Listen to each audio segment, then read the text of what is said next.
بسم اللہ الرحمن الرحیم۔ السلام علیکم۔ اردو سٹوری سینٹر سے تمام دیکھنے اور سننے والوں کی خدمت میں سلام عرض کرتے ہیں۔ اگر تو آپ ہمارے چینل پر نئے ہیں تو ہمارے چینل کو سبسکرائب کر دیجئے، ویڈیو کو لائک کیجئے اور لنک دوستوں کے ساتھ ضرور شیئر کیجئے۔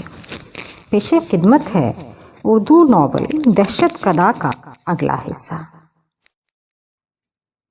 ایک دو دن اسی طرح گزر گئے تھے، وہی معمولات۔ بادشاہ خان اور وہ لڑکی آتے جاتے رہتے تھے۔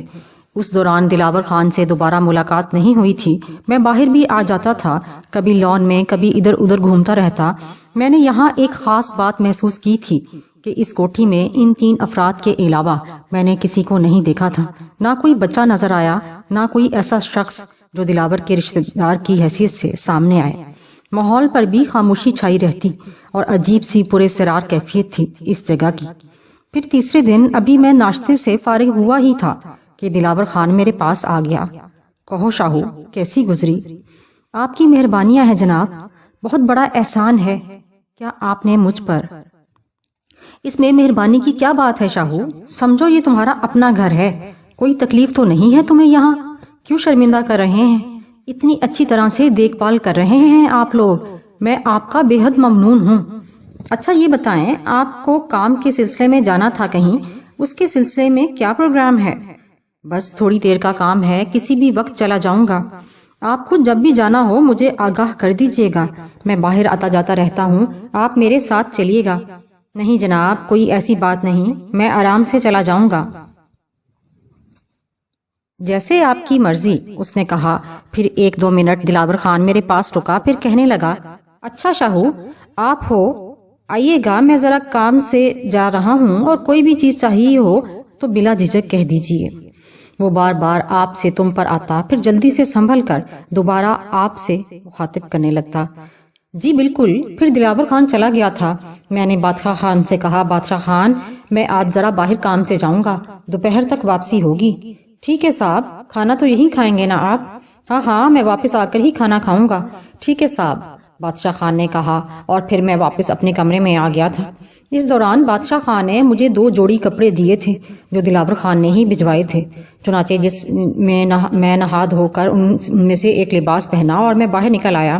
مین گیٹ بادشاہ خان نے ہی کھولا تھا اور میں چونک پڑا۔ بادشاہ خان؟ جی صاحب۔ چوکیدار چھٹی پر ہے کیا؟ چوکیدار نوکری چھوڑ گیا صاحب۔ کیوں؟ بس کہتا تھا گاؤں جا کر اپنا اب کام کرے گا، کچھ گھریلو مسئلہ بھی تھا اس کا صاحب۔ کوٹھی کے دونوں جانب خالی پلاٹ بنے ہوئے تھے، آس پاس بھی گھر کم ہی بنے ہوئے تھے اور بیشتر زمین خالی پڑی ہوئی تھی، لیکن یہاں بھی میں نے کسی انسان کو نہیں دیکھا تھا۔ یہ لوگ بس گھروں میں گھسے رہتے تھے، انہیں کسی سے کوئی مطلب نہیں ہوتا، جس اپنے اپنے گھروں میں مست رہتے تھے۔ بہرحال میں چلتا رہا اور کافی دور نکل آیا، پھر مین روڈ پر آ گیا اور مین روڈ پر اسی طرح چلتا رہا۔ تھوڑی دور ایک بازار سا نظر آ رہا تھا، چنانچہ اسی طرف چل پڑا۔ راستے میں نے اچھی طرح یاد کر لیا تھا، اس سے مجھے کوئی پریشانی نہیں تھی۔ چلتے چلتے میں بازار تک آ گیا۔ بہت تھوڑی رونق تھی، لیکن روزمرہ کی ضروریات کی چیزیں خرید رہے تھے لوگ۔ کافی دیر تک یوں ہی اس بازار میں گھومتا رہا، پھر ایک دکان میں لگی ہوئی گھڑی میں وقت دیکھا، دن کا 1 بج رہا تھا۔ میں واپسی کے لیے مڑ گیا، پھر اسی طرح پیدل چلتا ہوا میں واپس کوٹھی میں پہنچ گیا تھا۔ ابھی مین گیٹ پر لگی بیل بجانے کا ارادہ کر رہا تھا کہ بادشاہ خان دروازہ کھول کر باہر آ گیا۔ ارے صاحب تم؟ ہاں، میں واپس آ گیا۔ چلو اچھا ہوا۔ اچھا ایک سائڈ پکڑو، اس نے مجھے ایک طرف ہونے کا اشارہ کیا۔ پھر میں اندر جا کر مین گیٹ پورا کھول دیا۔ میں نے دیکھا کہ اندر سے ایک لمبی گاڑی باہر نکل رہی ہے۔ یہ گاڑی دلاور خان کی نہیں تھی۔ میں نے گاڑی کی ڈرائیونگ سیٹ کی طرف دیکھا، وہاں کوئی اور ہی شخص موجود تھا، اکیلا ہی تھا۔ عجیب سی شخصیت تھی اس کی، لمبے بال، بڑی بڑی مونچھیں، آنکھوں پر گہرے رنگ کا چشمہ لگایا ہوا۔ اس نے تیزی سے گاڑی ریورس کی اور پھر زناٹے سے باہر نکل گیا۔ پھر اسی تیزی کے ساتھ اس نے گاڑی سڑک پر دوڑائی تھی۔ اس کا انداز بالکل ایسا ہی تھا جیسے پولیس اس کے پیچھے لگی ہوئی ہو۔ میں اس کی اس حرکت سے حیران تھا۔ بہرحال مجھے اس سے کوئی غرض نہیں تھی۔ میں واپس اپنے کمرے میں آ گیا۔ تھوڑی دیر کے بعد بادشاہ خان میرے پاس آ گیا۔ صاحب کھانا بھجوا دیں؟ ہاں بادشاہ خان، شدید بھوک لگی ہے۔ اچھا صاحب، ہم ابھی بھجواتا ہے۔ ہم ایک کام سے جا رہا ہے، کوئی چیز چاہیے ہو تو مجھے تو سنبل کو بتا دینا۔ ٹھیک ہے، مجھے حیرانی تھی کہ مجھے یہاں آئے ہوئے 3-4 دن ہو گئے، لیکن میں نے اس لڑکی کا نام تک نہیں پوچھا تھا۔ بادشاہ خان چلا گیا۔ پھر وہ لڑکی میرے لیے کھانے لے کر آ گئی۔ اس نے کھانا میز پر لگا دیا اور ایک جانب کھڑی ہو گئی۔ میں حیران تھا کہ وہ ابھی تک یہی موجود ہے۔ پھر میں نے اس سے پوچھ ہی لیا، خیریت؟ کوئی خاص بات ہے کیا؟ تم یہاں کیسے پھنس گئے؟ میں سمجھا نہیں۔ میں تم سے پوچھ رہی ہوں کہ تم ان لوگوں کے چکر میں کیسے پھنس گئے؟ لیکن تمہیں اس سے کیا غرض؟ بھاگ جاؤ، نکل جاؤ یہاں سے، یہ لوگ نہیں چھوڑیں گے تمہیں۔ تمہاری باتیں میری سمجھ میں نہیں آ رہی۔ آخر تم کیا کہنا چاہتی ہو؟ بس میں یہ چاہتی ہوں کہ تم اپنی زندگی بچا سکتے ہو تو بچا لو، لیکن یہ لوگ میری جان کیوں لینے لگے؟ یہ تو انتہائی شریف لوگ ہیں۔ تم نہیں جانتے۔ نام کیا ہے تمہارا؟ شاہو۔ شاہو، تم میری بات سمجھنے کی کوشش کرو۔ یہ لوگ انتہائی خطرناک ہیں، بڑا عجیب گروہ ہے یہ۔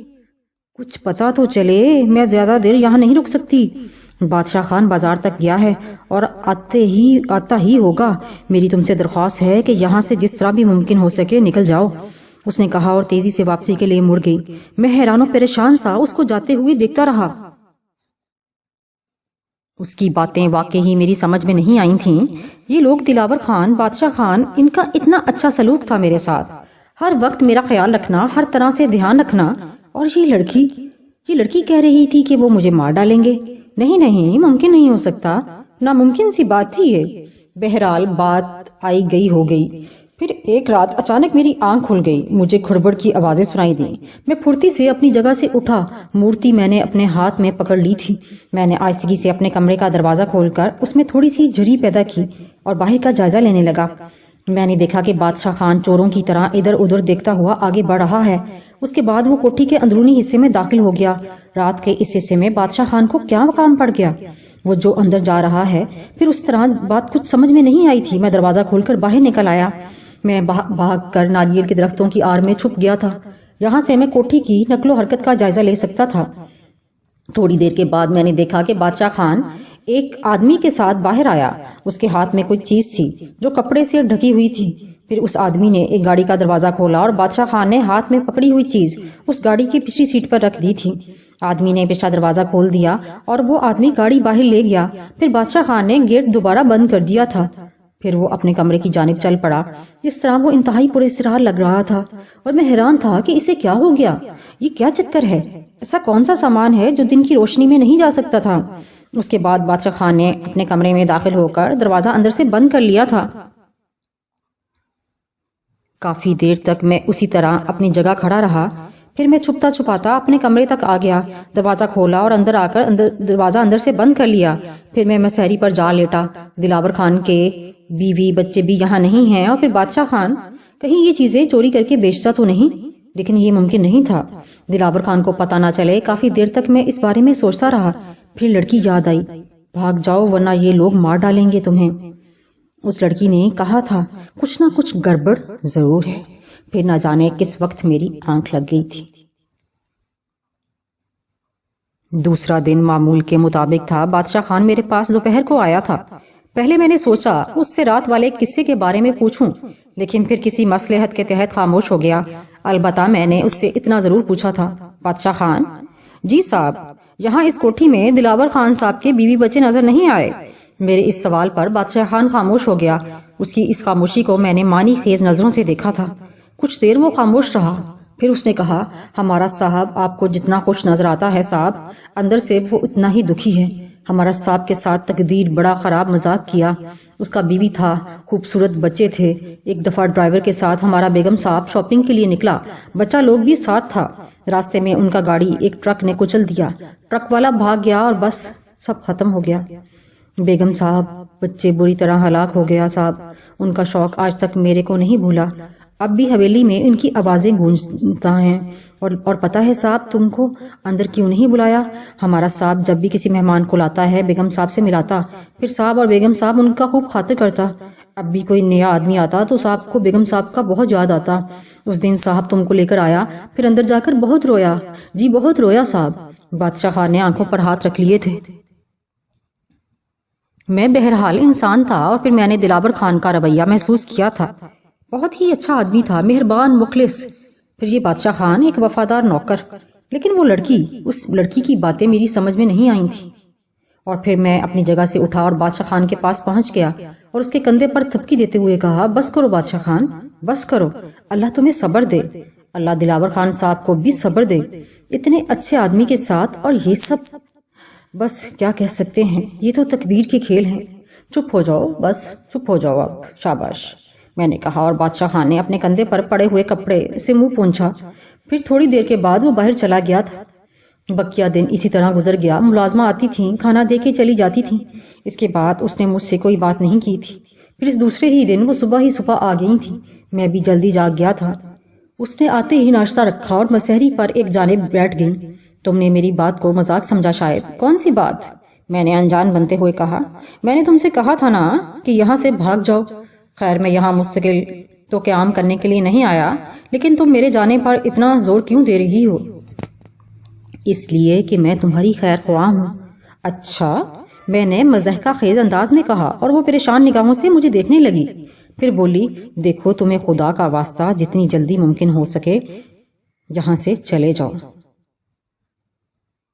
خیر، میں مستقل تو قیام کرنے کے لیے یہاں نہیں آیا، لیکن تم میرے جانے پر اتنا زور کیوں دے رہی ہو؟